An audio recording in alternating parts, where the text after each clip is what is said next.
ആദ്യം താജുദ്ദീൻ എന്ന മനുഷ്യനോട് മാപ്പ്. വർഷങ്ങൾക്ക് മുമ്പ് നിങ്ങളെനിക്ക് ഇതിൻ്റെ വാർത്തയും വിവരങ്ങളും പങ്കുവച്ചപ്പോൾ ഞാൻ ശ്രദ്ധിക്കാതെ പോയതിന്, ഇത്രമേൽ ചതിയും ക്രൂരതയും നിയമലംഘനവും മനുഷ്യത്വഹീനവുമായ നടപടിയാണ് നിങ്ങളുടെ മേലുണ്ടായതെന്ന് മനസ്സിലാക്കാതെ പോയതിന്, അതിനുവേണ്ടി സംസാരിക്കാൻ കഴിയാതെ പോയതിന്. കഴിഞ്ഞ ദിവസം ഈ വാർത്ത കണ്ട് താജുദ്ദീൻ എന്ന സഹോദരനെ വിളിക്കുമ്പോഴാണ് എനിക്കിത് വർഷങ്ങൾക്ക് മുമ്പ് ജയിലിൽ നിന്നിറങ്ങി അയച്ചു തന്ന കാര്യം ഓർമ്മിപ്പിക്കുന്നത്. എൻ്റെ ശ്രദ്ധയിൽ വന്നില്ല, അത്രമേൽ ഞാൻ ഗൗരവമായി ശ്രദ്ധിച്ചുമില്ല. ഒരുപക്ഷെ ശ്രദ്ധിച്ചാൽ പോലും ഞാനത് അത്ര ആവേശത്തോടെ അന്ന് എടുക്കുമായിരുന്നുമില്ല. എന്തുകൊണ്ടെന്നാൽ ഇങ്ങനെ ഒരു ക്രൂരത, കേൾവിയും കേൾവിപ്പോരുമില്ലാത്ത തരത്തിലുള്ള മനുഷ്യത്വഹീനമായ ഒരു ക്രൂരത മറ്റൊരു മനുഷ്യൻ, അത് പോലീസാകട്ടെ, ഇനി കാടനോ വേടനോ അതിൻ്റെ അപ്പുറത്തെ കാട്ടുമാക്കാനോ ആരായാലും ഒരു മനുഷ്യനോട് ഇങ്ങനെ ചെയ്യുമോ എന്ന് സംശയിക്കും. ചിലപ്പോൾ ഈ നല്ല മനുഷ്യരായ പോലീസുകാരെ ചതിക്കാൻ വേണ്ടി ഉണ്ടാക്കിയ ഒരു കഥയാണെന്ന് ഞാൻ വിചാരിക്കും. കാരണം ഇത്രമേൽ നീചന്മാരായവർ കാക്കിയിട്ടുകൊണ്ട് ഒരു സേനയിൽ പ്രവർത്തിക്കുന്നു എന്നുള്ളത് ആ സേനയ്ക്കും ആ നാടിനും മാത്രമല്ല, മനുഷ്യർക്കാകെയും വല്ലാത്ത നാണക്കേടുണ്ടാക്കുന്നതാണ്. കേവലം 14 ലക്ഷം രൂപ കൊണ്ട് തൂത്ത് തുടച്ചു മാറ്റാവുന്നതല്ല ഈ താജുദ്ദീൻ എന്ന് പറയുന്ന മനുഷ്യനോട് ഈ പോലീസ് കാട്ടുമൃഗങ്ങൾ കാണിച്ച ക്രൂരത. 2018 പിണറായി പോലീസ് കാലം എന്നൊക്കെ പറഞ്ഞ് സാമൂഹ്യ മാധ്യമങ്ങളിൽ ആളുകൾ ആവേശപൂർവ്വം പങ്കുവെക്കുമ്പോൾ ഇപ്പോൾ ആ പാർട്ടിയിൽപ്പെട്ടവർ തന്നെ തുറന്നു പറയാൻ തുടങ്ങിയിരിക്കുന്നു, പലയിടങ്ങളിലും പല രീതിയിലും. ഏതായാലും ഈ ക്രൂരതയുടെ കഥയ്ക്ക് 14 ലക്ഷം രൂപ മതിയാവില്ല. യവനൊക്കെ അനുഭവിക്കണം, യവനൊക്കെ നരകിക്കണം, യവനൊക്കെ സമൂഹത്തിന് മുന്നിൽ ചീഞ്ഞളിഞ്ഞ് നാറി ആരും കൈകൊണ്ട് സ്പർശിക്കാത്ത വിധം കിടന്ന് ഞരങ്ങുന്നത് കണ്ടെങ്കിൽ മാത്രമേ നീതിയുടെ ഒരു അംശം പൂർത്തിയായി എന്ന് കുറച്ച് മനുഷ്യർക്കെങ്കിലും തോന്നുകയുള്ളൂ. 2018 സംഭവം. ഒരു ജൂൺ മാസത്തിലോ മറ്റോ ആണ്. താജുദ്ദീൻ അന്ന് വയസ്സ് 40 മാത്രം. അദ്ദേഹം ഖത്തറിലോ മറ്റോ ജോലി ചെയ്യുകയാണ്, വിദേശ രാജ്യത്ത്. ആ ജോലി ചെയ്യുന്ന സമയത്ത് സാമാന്യേന നല്ല രീതിയിൽ ജോലി ചെയ്തു പോകുന്നു. അദ്ദേഹത്തിന് അവിടെ വിവിധ തരം കച്ചവടങ്ങളും ഏർപ്പാടുകളുമൊക്കെയുണ്ട്. നാട്ടിലെത്തി നല്ലൊരു പൈതൃകവും പാരമ്പര്യവും ചുറ്റുപാടുകളും കുടുംബവുമൊക്കെയുള്ള മനുഷ്യൻ സ്വന്തം കുടുംബത്തിന് കുറച്ചപ്പുറം തന്നെ ഒരു പുതിയ വീടെടുക്കണം എന്നാഗ്രഹിച്ചിരുന്നു. കാരണം മക്കൾ വളരുന്നു, പെൺകുട്ടി വളരുന്നു, അവർക്ക് വിവാഹമൊക്കെ ആവുമ്പോൾ ഈ കണ്ണൂർ പ്രദേശത്ത്, തലശ്ശേരി പ്രദേശത്തൊക്കെ അതിനാവശ്യമായ മുന്നൊരുക്കങ്ങൾ നടത്തേണ്ടതുണ്ട്. അങ്ങനെ അദ്ദേഹം നാട്ടിലെത്തി പണി പൂർണ്ണമായും തീർക്കാത്തൊരു വീടൊക്കെ വാങ്ങി വീണ്ടും പോയി. അതിൻ്റെ ബാധ്യതയൊക്കെ അങ്ങനെ തന്നെ നിൽക്കുന്ന സമയമാണ്. അവിടെ ചെന്നപ്പോഴാണ് ഈ മകൾക്ക് ഒരു നിക്കാഹിൻ്റെ ആലോചന വരുന്നത്. അത് കുറച്ചുകൂടി ദീർഘിപ്പിക്കുന്ന കാര്യമൊക്കെ പറഞ്ഞപ്പോൾ അങ്ങനെയൊന്നും വേണ്ട, നിക്കാഹ് നടത്താം, പിന്നീട് റിസപ്ഷൻ 2-3 മാസം കഴിഞ്ഞ് നടത്താം, അല്ലെങ്കിൽ ഈ പറഞ്ഞ ആലോചിച്ച് വെക്കുമ്പോഴേക്കും ഇന്നത്തെ കാലത്തിൻ്റെ കണക്ക് പുസ്തകങ്ങളിൽ അവർ പരസ്പരം സംസാരിക്കണം, കാണണം എന്നൊക്കെ പറയുന്നത് വിശ്വാസപരമായി ഒട്ടും യോജിക്കാൻ കഴിയാത്തത് കൊണ്ടാണ് അങ്ങനെ തീരുമാനിച്ചത്. ഒടുവിൽ അദ്ദേഹത്തിന് നാട്ടിലേക്ക് വരണം. നാട്ടിലേക്ക് 15-20 ദിവസത്തിന് വരുന്നതിന് അദ്ദേഹത്തിൻ്റെ സ്പോൺസർ അനുവാദം നൽകുന്നില്ല. കാരണം പുതിയ ഒരു സ്ഥാപനം തുടങ്ങി അതിലൊക്കെ ഇൻവെസ്റ്റ് ചെയ്തിട്ടേ ഉള്ളൂ, ഉടൻ പോകണ്ട എന്നതാണ് നിർബന്ധം. അദ്ദേഹത്തിൻ്റെ മകനും വെക്കേഷൻ ആയതുകൊണ്ട് അങ്ങ് അവിടെ എത്തി. ഈ സ്പോൺസറെ ഏതെല്ലാം തരത്തിൽ കൺവിൻസ് ചെയ്യാൻ നോക്കിയിട്ടും അദ്ദേഹം ആദ്യമൊന്നും തരപ്പെടുന്നില്ല. ഒന്ന് ആലോചിച്ച് നോക്കണം, ഇങ്ങനൊരു വിധി കാത്തിരിക്കുന്നു എന്ന് ആ മനുഷ്യൻ ഓർത്തിട്ടുണ്ടാവില്ല. ഒടുവിൽ മകനെക്കൊണ്ടും ഒക്കെ സമ്മർദ്ദം ചെലുത്തിച്ച് നിക്കാഹിൻ്റെ വിവരങ്ങളൊക്കെ അറിയിച്ച് പയ്യൻ്റെ ഡീറ്റെയിൽസൊക്കെ കാണിച്ച് അദ്ദേഹം കുറഞ്ഞ ദിവസത്തേക്ക് നാട്ടിൽ വരാൻ അനുവാദം നൽകി. ഇദ്ദേഹം നാട്ടിലേക്കെത്തി, മകളുടെ നിക്കാഹ് നടത്തി. ആ നിക്കാഹ് നടത്തിയതിന് ശേഷം തിരിച്ചു പോകേണ്ട ദിവസത്തിൻ്റെ തലേനാൾ അദ്ദേഹത്തിൻ്റെ സഹോദരി എല്ലാവരും കൂടി വീട്ടിലേക്ക് വന്ന് ഭക്ഷണമൊക്കെ കഴിച്ചിട്ട് പോകാമെന്ന് പറഞ്ഞു. ഒരു വാഹനത്തിൽ അദ്ദേഹത്തിൻ്റെ മകൻ്റെ 2 കൂട്ടുകാർ, ചങ്ങാതിമാർ, ഈ വിവാഹം കഴിച്ച മകൾ, മരുമകൻ, ഭാര്യ, ഇദ്ദേഹം, അവരെല്ലാവരും കൂടി ഒരുമിച്ച് അവിടെ എത്തി സന്തോഷപൂർവ്വം ആഹാരമെല്ലാം കഴിച്ച് അദ്ദേഹം രാത്രി 1 മണിക്ക് തിരിച്ചു മടങ്ങി വരികയാണ്. അങ്ങനെ മടങ്ങി വരുമ്പോൾ അദ്ദേഹത്തിൻ്റെ വീട്ടിലേക്ക് വളയുന്നതിന് മുന്നായി ഒരു ക്ഷേത്രത്തിൻ്റെ കവാടമൊക്കെ വെച്ച ഒരിടമുണ്ട്. അതിന് കുറച്ചപ്പുറം മാത്രമാണ് അദ്ദേഹത്തിൻ്റെ വീട്. അവിടെ വന്നപ്പോൾ ചെറിയൊരു പോലീസിൻ്റെ കൂട്ടമൊക്കെ നിൽക്കുന്നത് കണ്ടു. വാഹനം തടഞ്ഞു നിർത്തി. അതിൽ നിന്ന് 2-3 പോലീസുകാർ ഇറങ്ങി വന്നിട്ട് ചോദിച്ചു, ഞങ്ങളുടെ വാഹനം ഒന്ന് ചെളിയിൽ പൂന്തി, ഒന്ന് പുതഞ്ഞു, ഒന്ന് തള്ളിത്തരാമോ, വണ്ടി സ്റ്റോപ്പായി പോയി എന്ന് പറഞ്ഞു. അപ്പോൾ ആദ്യം അദ്ദേഹത്തിൻ്റെ മനസ്സിൽ തോന്നി 7-8 പോലീസുകാർ തള്ളിയിട്ട് സ്റ്റാർട്ടാവാത്തത് എന്ത് വേണം എന്ന് വിചാരിച്ചെങ്കിലും പെട്ടെന്ന് തന്നെ അദ്ദേഹം മനസ്സിലോർത്തു, ഇതൊരു വിശ്വാസപരമായ നിമിഷം കൂടിയാണല്ലോ, ഒരു മനുഷ്യന് ഉപകാരം ചെയ്യുക എന്നത് വലിയ കാര്യമല്ലേ. അദ്ദേഹം മക്കളോടും ഈ 2 കൂട്ടാളികളോടും 3 ചങ്ങായിമാരോടും പറഞ്ഞു ചെറുപ്പക്കാരോട് പോയി തള്ളിക്കൊടുക്കാൻ. അവർ പോയി തള്ളാനായി. ഇദ്ദേഹത്തിന് ഈ കല്യാണം കഴിഞ്ഞ അതിൻ്റെ ബുദ്ധിമുട്ടുണ്ട്, യാത്രയുടെ ബുദ്ധിമുട്ടുണ്ട്, ഷുഗറുണ്ട്, ശാരീരികമായ അസ്വസ്ഥതയുണ്ട്. ഇദ്ദേഹം വണ്ടിയിൽ തന്നെ ഇരുന്നു. അല്പം കഴിഞ്ഞപ്പോൾ ഒരു പോലീസുകാരൻ വന്നിട്ട് പറഞ്ഞു, നിങ്ങളൊന്ന് വരാൻ പറഞ്ഞു. അപ്പോൾ ഇദ്ദേഹം ചോദിച്ചാൽ എന്തിനാ ഞാൻ വരുന്നത്, എന്തിനാ, അവർ വന്നല്ലോ, എനിക്ക് കുറച്ച് നടുവേദനയുണ്ട്. അങ്ങനെയല്ല, ഒന്ന് വാ അങ്ങട് എന്ന് പറഞ്ഞു. അപ്പോൾ ആ വിളിയിൽ തന്നെ അദ്ദേഹത്തിനൊരു പന്തികേട് തോന്നി. അപ്പോൾ അദ്ദേഹം അവിടെ വെച്ച് ചെറുതായിട്ട് ഇങ്ങനെ എന്തിനാ വരുന്നതെന്നൊക്കെ ചോദിക്കുന്ന ചില വാക്ക് തർക്കങ്ങൾ. ഇവരോട് അങ്ങനെ വാക്ക് തർക്കം പാടില്ലല്ലോ. ഇവർ ഈ സമ്പൂർണ്ണ സർവ്വരാജ്യ പിന്നെ എന്തൊക്കെയോ അധികാരികളാണല്ലോ. പ്രത്യേകിച്ച് രാഷ്ട്രീയ സ്വാധീനവുമൊക്കെ ഉണ്ടെങ്കിൽ ഈ കുപ്പായം കൂടി ദേഹത്ത് കിടന്നാൽ പിന്നെ അവനെയൊന്നും കണ്ടിട്ടുള്ളവരാരും ഇല്ലല്ലോ. എല്ലാവർക്കും ഇല്ല, ഇതുപോലെയുള്ള കുറേ പരമ നാറികൾക്ക്, അത്രയേ ഉള്ളൂ.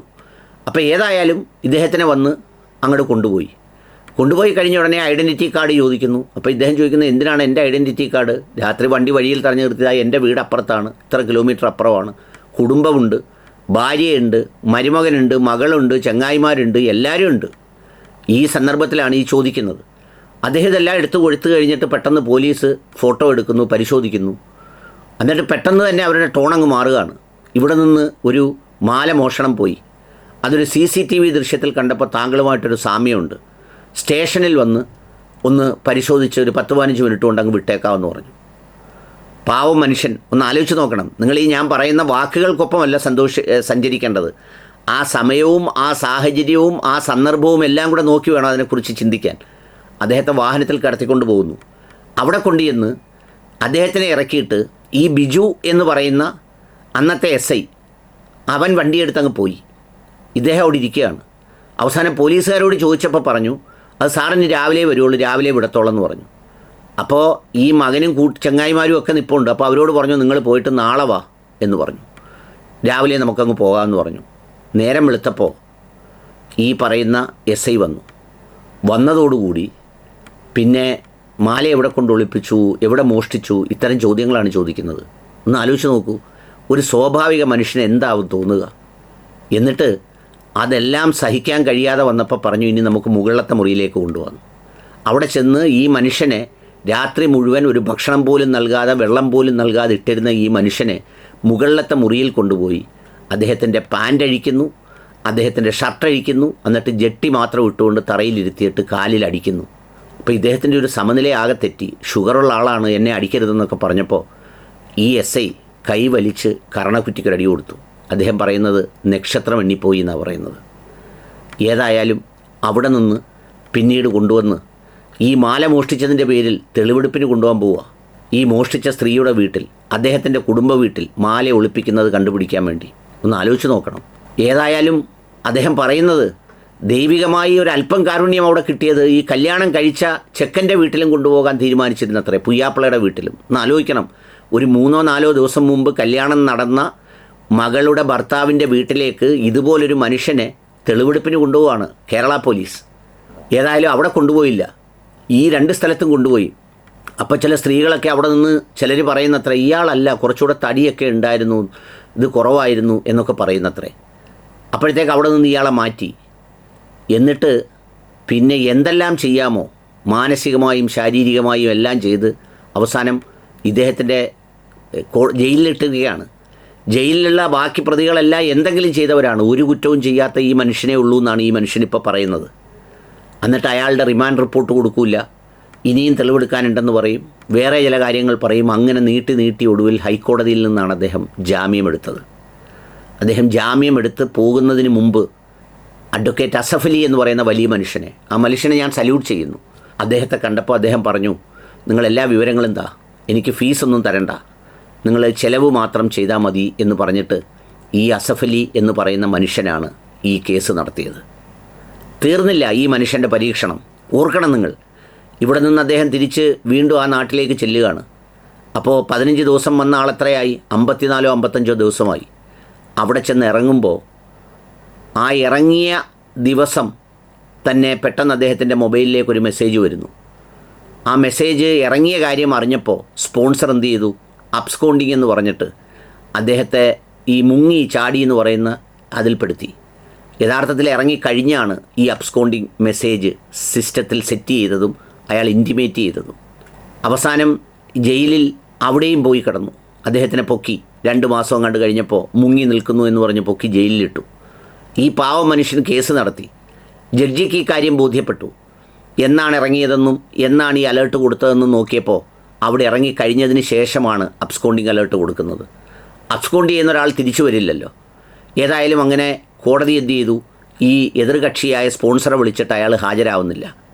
ഈ മനുഷ്യനോട് ഈ രേഖകളെല്ലാം കണ്ട് ബോധ്യപ്പെട്ട് ദയ തോന്നിയ കോടതി പറഞ്ഞു, ഇപ്പം നിങ്ങൾ പൊയ്ക്കോളൂ, നിങ്ങളുടെ ബാൻ മാറ്റിയേക്കാം, നിങ്ങൾ അടുത്തൊരു വിസയിൽ വന്നാൽ മതി എന്ന് പറഞ്ഞ് നാട്ടിലേക്ക് അയച്ചു.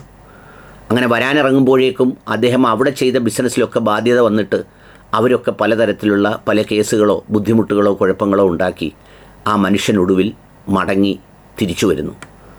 അന്ന് വാങ്ങിയ വസ്തുവിൻ്റെ ബാക്കി കാശും സ്ഥലവും കൊടുക്കാനില്ലാത്തത്, അന്ന് വാങ്ങിയ വീടിൻ്റെ ബാക്കി കാശും മറ്റുമൊക്കെ കൊടുക്കാനില്ലാത്തത് കൊണ്ട് ആ സ്ഥലം ഒഴിഞ്ഞു കൊടുക്കുകയോ വിറ്റുകൊടുക്കുകയോ ചെയ്യേണ്ടി വന്നു. ഈ മനുഷ്യന് 2 തവണ സ്ട്രോക്ക് വന്നു. വിരലുകൾ ഷുഗർ കൂടി മുറിക്കേണ്ടി വന്നു. 10 വർഷക്കാലത്തെ പീഡനം കഴിഞ്ഞ് ഇന്ന് 50 വയസ്സിൽ എത്തി നിൽക്കുന്ന ആ മനുഷ്യൻ 70 വയസ്സുകാരനേക്കാൾ പ്രയാസത്തിൽ ജീവിക്കേണ്ടി വരുന്ന അവസ്ഥയിലാണ് ഈ 4 നരാധമന്മാർ. അവന്മാരുടെ പേരുകൾ ഇന്നലത്തെ വാർത്തയിലുണ്ടായിരുന്നു. ഒരു അന്തിച്ചർച്ചക്കാരും അതിനെക്കുറിച്ച് ചർച്ച ചെയ്തില്ല. ചക്കരയ്ക്കൽ സ്റ്റേഷനിലെ എസ് ഐ, നിലവിൽ Kannur traffic police station S ഐയുമായ പി ബിജു, ASIമാരായ യോഗേഷ്, ഉണ്ണികൃഷ്ണൻ, ഇവന്മാർ 3 പേരാണ് ഈ കൊടുംചതി ഈ മനുഷ്യനോട് ചെയ്തത്. ഈ മനുഷ്യൻ്റെ ഈ കാര്യങ്ങൾ അറിഞ്ഞ് കൊണ്ടോട്ടി MLA TV ഇബ്രാഹിം, എന്നാലോചിച്ച് നോക്കണം, പൊതുപ്രവർത്തകരില്ലാത്ത കാലത്ത് യവനെപ്പോലെയുള്ള ക്രൂരന്മാരുടെ കയ്യിലേക്ക് നീതി നടപ്പിലാക്കാൻ കൊടുത്താലുള്ള സ്ഥിതി, അദ്ദേഹം ഇടപെട്ട് ഈ കേസിൽ ഇടപെടുന്നതെന്ന് അറിഞ്ഞുകൊണ്ട് യവന്മാർ 3 പേരും കേസ് കൊടുക്കാതിരിക്കാൻ ശിഹാബ് തങ്ങളെ കാണാൻ വന്നത്രേ. കുറച്ച് കാശ് അവന് കൊടുത്തേക്കാം, തങ്ങൾക്കെതിരെ കേസിന് പോകരുതെന്ന് പറയാൻ. ഇത്രയുമൊക്കെ ചെയ്തിട്ടും ഇപ്പോഴും സർവീസിലുണ്ട് ഇവർ എന്നുള്ളതാണ് ഈ നാടിൻ്റെ നീതിയുടെ പ്രത്യേകത. വേറെ ഏത് ബനാന റിപ്പബ്ലിക്കിലാണെങ്കിൽ പോലും ഇത്രമേൽ ക്രൂരത ഈ സംഗതി ഇട്ടുകൊണ്ട് കാണിച്ചവന്മാരുണ്ടാവുമോ? ഇന്നലെ ചില ചാനലിലൊക്കെ വാർത്ത വന്നിരിക്കുന്നത് കണ്ടു. അതായത് എന്താ, ചിത്രങ്ങൾ ചതിച്ചു, അങ്ങനെ താജുദ്ദീൻ്റെ ജീവിതം പോയി എന്ന് പറഞ്ഞാൽ CCTV ദൃശ്യങ്ങൾ തെളിച്ചു എന്നാണ് പറയുന്നത്. അങ്ങനെ ഒരു CCTV ദൃശ്യത്തിൽ ഒരാളിൻ്റെ സമാനത തോന്നിയാൽ ആ ആളിനെക്കുറിച്ച് A to Z വിവരങ്ങൾ അന്വേഷിക്കാനുള്ള സംവിധാനമില്ലേ?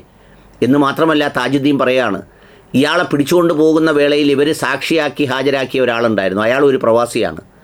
അയാൾ ഈ സംഭവം കണ്ട ആളാണ്. നേർക്ക് നേരെ ഈ മാല പൊട്ടിക്കുന്ന സംഭവം അയാൾ നടന്നു വന്ന് ഈ SIയോട് പറഞ്ഞത്രേ, ഇയാളല്ല സാർ, ഇയാളുടെ കൂട്ടിരിക്കുകയല്ല എന്ന് പറഞ്ഞപ്പോൾ SI ചോദിച്ചെന്ന്, നിനക്കെന്താ ജോലി? അത് ഞാൻ പ്രവാസിയാണ്, നിനക്ക് ഗൾഫിൽ പോണ്ടേടാ എന്ന് ചോദിച്ചപ്പോൾ അയാളങ്ങ് പോയത്രേ. എന്തായിരിക്കും യവന്മാരെ പ്രേരിപ്പിച്ച ഘടകം? മയക്കുമരുന്ന് കഴിച്ചിട്ടുണ്ടാവുമോ? അതല്ലെങ്കിൽ മാനസിക രോഗികളായിരിക്കുമോ? അതോ ഈ പേരായിരിക്കുമോ ഇവരെ പ്രേരിപ്പിച്ചിട്ടുണ്ടാവുക? ഏതായാലും ബഹുമാനപ്പെട്ട കോടതി ജസ്റ്റിസ് PM മനോജ് അദ്ദേഹം വിധി പ്രസ്താവന നടത്തി 14 ലക്ഷം രൂപ ഇവരെ കയ്യിൽ നിന്ന് ഈടാക്കി കൊടുക്കണം എന്ന് പറഞ്ഞു. 10 ലക്ഷം രൂപ ഈ മനുഷ്യനും 3 മക്കൾക്കും ഭാര്യയ്ക്കും ഓരോ ലക്ഷം രൂപ വീതം തൽക്കാലം സർക്കാർ കൊടുക്കണമെന്നും പിന്നീട് ഇവരുടെ കയ്യിൽ നിന്ന് ഈടാക്കണമെന്നുമാണ് കേസ്. ഈ നാട്ടിലെ നീതിയാണ്. ഇനി ഇതിലെന്ത് സംഭവിക്കുമെന്നൊന്നും പറയാനാവില്ല. പക്ഷേ ഞാനിപ്പോഴും തുടങ്ങിയെടുത്താണ് ആ മനുഷ്യനോട് മാപ്പ് ചോദിക്കുന്നു. ഒപ്പം ഈ പറഞ്ഞ ഈ നരാധമ പ്രവൃത്തി, ഈ ക്രൂരത, ഈ വൃത്തികേട് ചെയ്തവർക്ക് കഠിനമായ ശിക്ഷ നൽകാൻ ദൈവത്തിന് മാത്രമേ കഴിയൂ. അത് അവർ വിശ്വസിക്കുന്ന ദൈവമാണെങ്കിൽ അങ്ങനെ വിശ്വസിച്ചോട്ടെ. ഏതായാലും ഇവർക്കൊരു സമാധാനം കിട്ടരുത്. ഈ ജീവിതം തകർത്ത മനുഷ്യർക്ക് അവരുടെ ജീവിതവും സ്വയം തകരുന്നത് കണ്ട് വേദനിക്കാൻ ഇടവരിക തന്നെ വേണം. അതാണതിൻ്റെ നീതി.